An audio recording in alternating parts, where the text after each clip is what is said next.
Assalamualaikum warahmatullahi wabarakatuh. Baiklah, kami dari kelompok 8 yang terdiri dari Aisyah Dwi Hastika, kemudian Israf Delvio Zikri, Salsabila Fitri Husna, dan Vivi Mardian akan menjabarkan materi yang berkaitan dengan pendekatan dan model pelayanan BK komprehensif. Bimbingan konseling komprehensif adalah suatu program pendidikan di sekolah yang diberikan oleh konselor sebagai penanggung jawab dan pelaksana program bimbingan konseling. Berdasarkan pada fungsi dan prinsip bimbingan, maka kerangka kerja layanan bimbingan dan konseling komprehensif dikembangkan dalam suatu program BK yang dijabarkan dalam 4 kegiatan utama. Yang pertama yaitu layanan dasar bimbingan, yang kedua layanan responsif, yang ketiga layanan perencanaan individual, dan yang terakhir adalah dukungan sistem. 1. Layanan dasar. Layanan dasar bimbingan merupakan layanan bantuan bagi peserta didik melalui kegiatan-kegiatan kelas atau di luar kelas yang disajikan secara sistematis dalam rangka membantu siswa mengembangkan potensinya secara optimal. Pelayanan ini bertujuan untuk membantu semua konseli agar memperoleh perkembangan yang normal, memiliki mental yang sehat, dan memperoleh keterampilan dasar hidupnya. Atau dengan kata lain, membantu konseli agar mereka dapat mencapai tugas-tugas perkembangannya. Secara rinci, tujuan pelayanan ini dapat dirumuskan sebagai upaya untuk membantu konseli agar 1. Memiliki kesadaran atau pemahaman tentang diri dan lingkungannya, baik pendidikan, pekerjaan, sosial, maupun agama. Mampu mengembangkan keterampilan untuk mengidentifikasi tanggung jawab atau seperangkat tingkah laku yang layak bagi penyesuaian diri dengan lingkungannya. Kemudian mampu menangani atau memenuhi kebutuhan dan masalahnya, dan mampu mengembangkan dirinya dalam rangka mencapai tujuan hidup.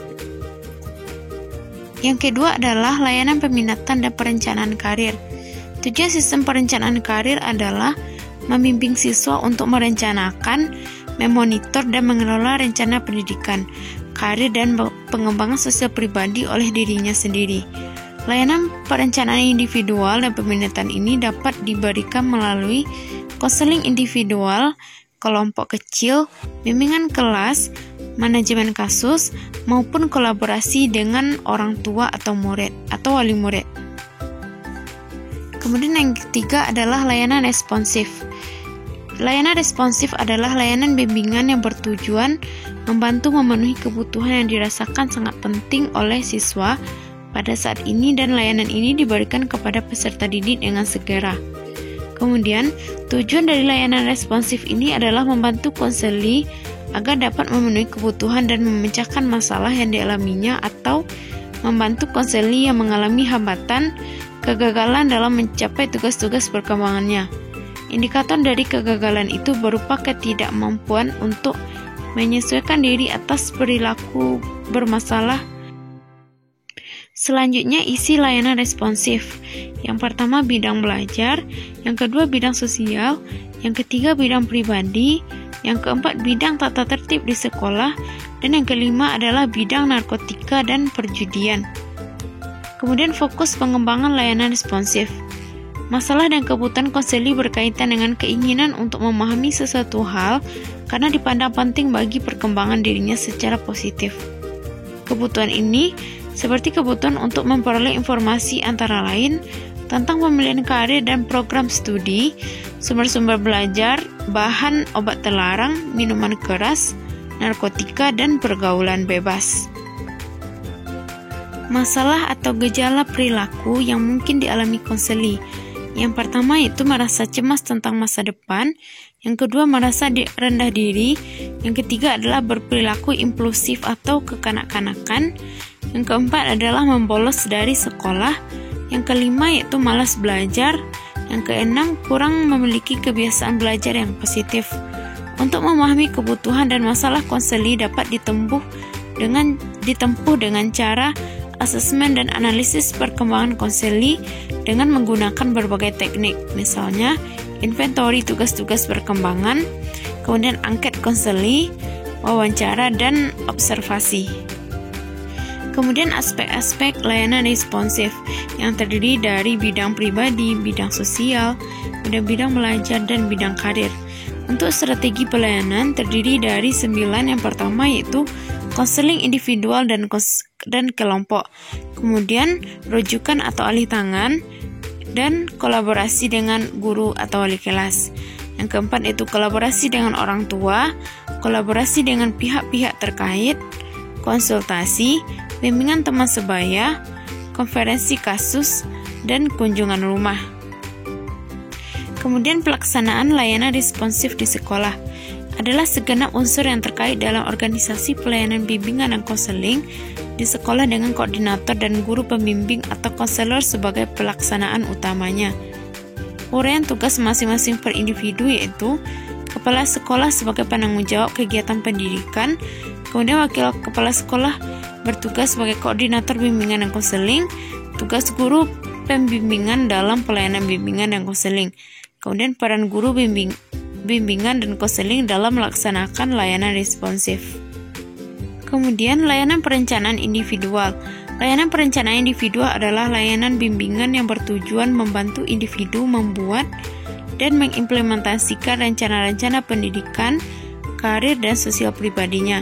Kemudian membantu individu memantau dan memahami pertumbuhan dan perkembangannya sendiri, kemudian merencanakan dan mengimplementasikan rencana itu sesuai dengan pemantauan dan pemahamannya itu. Dapat juga dikemukakan bahwa layanan ini bertujuan untuk membimbing seluruh siswa agar memiliki kemampuan untuk merumuskan tujuan, perencanaan atau pengelolaan terhadap pengembangan dirinya, baik menyangkut aspek pribadi, sosial, belajar maupun karir. Kemudian dapat belajar memantau dan memahami perkembangan dirinya, dan dapat melakukan kegiatan atau tindakan berdasarkan pemahamannya atau tujuan yang dirumuskan secara produktif. Teknik bimbingannya adalah konsultasi dan konseling. Isi layanan perencanaan individual adalah satu bidang pendidikan dengan topik-topik belajar yang efektif, belajar memantapkan program keahlian yang sesuai dengan bakat, minat, dan karakteristik kepribadiannya. Kemudian bidang karir dengan topik-topik mengidentifikasi kesempatan karir yang ada di lingkungan masyarakat, mengembangkan sikap yang positif terhadap dunia kerja dan merencanakan kehidupan karirnya. Bidang sosial pribadi dengan topik-topik mengembangkan konsep diri yang positif, mengembangkan keterampilan sosial yang tepat, belajar menghindari konflik dengan teman, dan belajar memahami perasaan orang lain. Dukungan sistem. Dukungan sistem adalah kegiatan-kegiatan manajemen yang bertujuan memantapkan, memelihara, dan meningkatkan program bimbingan secara menyeluruh melalui pengembangan profesional, hubungan masyarakat dan staf, konsultasi dengan guru, staf ahli atau penasehat, masyarakat yang lebih luas, manajemen program, penelitian dan pengembangan. Program ini memberikan dukungan kepada guru pembimbing dalam rangka memperlancar penyelenggaraan ketiga program layanan di atas, sehingga bagian personil pendidikan lainnya adalah untuk memperlancar penyelenggaraan program pendidikan di sekolah.